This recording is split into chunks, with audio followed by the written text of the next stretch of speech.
બિદડામાં થયેલ મારામારી ખૂનના કિસ્સામાં પલટાઈ. વેવાણ દ્વારા વેવાઈ ઉપર હુમલો કરાતા લધાભાઈનું મૃત્યુ નિપજ્યું. છોકરી પક્ષ આ લગ્નની વિરુદ્ધ હોતા સમગ્ર બનાવ બન્યો. પરિવારની સહમતિ વિના દીકરીએ માંડવી તાલુકાના બિદડાના યુવક સાથે પ્રેમ લગ્ન કરી તેની સાથે ભાગી જતા ગત તારીખ 27/3ના સાંજે બિદડામાં યુવકના પિતા લધારામભાઈ સંઘારને 3 મહિલાઓએ ઢોર માર મારી ગંભીર ઈજા પહોંચતા ગઈકાલે રાત્રે સારવાર દરમિયાન તેમનું મોત થતાં આ હુમલાનો બનાવ હત્યામાં પલટાયો છે. 3 મહિલા અને 1 મદદગાર સહિત 4 આરોપીની પોલીસે ધરપકડ કરી લીધી છે. ગુરુવારે સાંજે માંડવી તાલુકાના બિદડાના જૂના બસ સ્ટેશન પાસેના પાનના ગલ્લે વયોવૃદ્ધ લધાભાઈ બેઠા હતા ત્યારે આરોપી મહિલાઓ રાજબાઈ વિરમભાઈ સાકરિયા, જાનબાઈ બુધિયા અને સોનબાઈ ગુસ્સા સાથે ત્યાં આવી હતી અને લાકડી વડે હુમલો કરી માથા તથા શરીરના ભાગે ગંભીર ઈજા પહોંચાડી લોહી લુહાણ કરી દીધા હતા. ગાળાગાળી કરી જાનથી મારી નાખવાની ધમકી આપી લધાભાઈની પેટ ઉતારી નાખ્યાનું પણ 2 દિવસ પૂર્વે કોડાઈ પોલીસ મથકે લધાભાઈના પુત્ર દિનેશભાઈએ લખાવેલી ફરિયાદમાં જણાવ્યું હતું. ફરિયાદીના ભાઈ રાજેશ ઉર્ફે બોબીએ 1.5 મહિના પહેલા આરોપી રાજબાઈની દીકરીને ભગાડી પ્રેમ લગ્ન કરી લીધાના મનદુખમાં આ હુમલો કર્યાનું પણ દિનેશે ફરિયાદમાં લખાવ્યું હતું. જાહેરમાં આ હુમલાનો બનાવ સીસીટીવી કેમેરામાં કેદ થતાં સોશિયલ મીડિયામાં વાયરલ પણ થયો હતો. દરમિયાન આ હુમલામાં ગંભીર રીતે ઘાયલ લધાભાઈનું ગઈકાલે રાત્રે સારવાર દરમિયાન મૃત્યુ થતાં આ હુમલાનો બનાવ હત્યામાં પલટાયો છે. કોડાઈ પોલીસે જણાવ્યું હતું કે આરોપી 3 મહિલાઓ ઉપરાંત કારમાં આવેલો મદદગાર આરોપી વિશાલ રમેશભાઈ સંઘારની પણ પોલીસે ધરપકડ કરી લીધી છે અને બનાવમાં હત્યાની કલમ ઉમેરી કાર્યવાહી આદરી છે. બીજી તરફ વર્તુળો પાસેથી એવી વિગતો જાણવા મળી છે કે લધાભાઈના પુત્ર રાજેશ સાથે પ્રેમ લગ્ન કરી મુંબઈ ચાલી ગયેલી હેતવીએ ઉચ્ચ પોલીસ અધિકારીઓ પાસે રક્ષણ અર્થે અરજી કરી છે.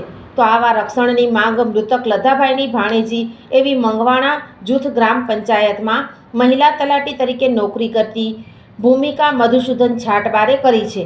પ્રેમ લગ્ન કરવામાં તેમણે મદદ કરી હોવાના વહેમમાં વિરમ અને ખુશાલ ચંદ્રોગાએ એસિડથી હુમલો કે અન્ય કોઈ રીતે પતાવી બનાવ અકસ્માતમાં ખપાવી દેવાની ધમકી હોવાથી પોલીસ પાસે રક્ષણ માંગ્યું છે.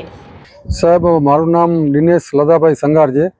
હવે ઘટનામાં એવું છે કે મારા જે પિતાશ્રી જેનું કાલે રાતના 10 વાગે અવસાન થયું છે, એમાં એક કૌટુંબિક મંડૂક હતું અને એ કૌટુંબિક મંડૂકમાં 23 તારીખ 3જા મહિનામાં સાંજના 5:30 વાગે મીઠાબેન કાનજી ચંદ્રોગા સંઘાર અને ભાવનાબેન ખુશાલ ચંદ્રોગા સંઘાર, જે ખુશાલ કાનજી ચંદ્રોગાની ધર્મપત્ની છે, અને મીઠાબાઈ કાનજી સંઘાર જે કાનજી નારાયણ ચંદ્રોગાની ધર્મપત્ની છે, એ મારા ઘરે આવી અને આ કૌટુંબિક મંડૂકમાં મારા બાપુજીનું લધાભાઈ ખીમજી સંઘારનું, મારી મમ્મી લક્ષ્મીબેન લધાભાઈ સંઘારનું અને અમારા આખા કુટુંબને મારી નાખવાની ધમકી આપેલ કે ભાઈ તમને બધાને અમે ગામની વચમાં તમારા બાપુજી ફરે છે, આ વિનોદ પાન સેન્ટર કરીને બેસે છે, આ કે આપણે ગામમાં ચાયની હોટલ કરીને બેસે છે, ત્યાંના કપડાં ઉતારશું, એને ધોકાથી મારશું અને એને મારી નાખશું, એને કપડાં પર ઉતારશું.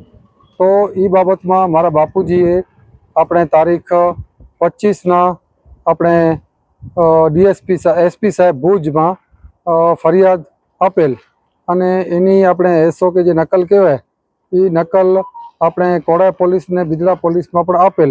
છતાં પણ આ મીઠાબાઈ વિરુદ્ધ કે ભાવનાબેન ખુશાલ વિરુદ્ધ આપણે એક્શન કાંઈ લીધેલ ન હતા. હવે એ તારીખના આપણે 27 તારીખના 2 દિવસ રહી અને સાંજના 6:45 મારા બાપુજી 6:45 બેઠા હતા. એમને આમનું પ્રી પ્લાનિંગ હતું અને રેકી પણ કરતા હતા ઘણા ટાઈમથી. હવે ફાધર ઉપર જે હુમલો થયો એ કૌટુંબિક મંડૂકમાં હુમલો થયો અને એમને ત્યારે 4 વ્હીલ બ્લુ કલરની આવી, એમાં એક ભાઈ નીચે ઉતર્યા અને આ ભાઈ ધોકાથી 3 ભાઈ નીચે ઉતરી અને 3 લેડીસોએ મારા બાપુજીને ઓછામાં ઓછા 150 થી 200 ધોકા મારેલ. 2 હાથ ભાંગી નાખેલ, 2 પગ ભાંગી નાખેલ અને માથામાં પણ 4 ઇંચનો ઘાવ અંદર સુધી છે, એમાં ધોકા નાખેલ. સોફ Kutch power by Opal Electronics, LG best shop, Vijaynagar road Bhuj, Rambagh road Adipur. Power by KC jewellers, latest fashion ડિઝાઇનના ઓર્નામેન્ટ્સનો વિશ્વાસપાત્ર શોરૂમ, હોસ્પિટલ રોડ, ભુજ. દર્શક મિત્રો, આજે તારીખ 31 માર્ચ 2025. આ હતા આજના સમાચાર. આવતીકાલે ફરી મળીશું. ત્યાં સુધી મને રજા આપશો. નમસ્કાર.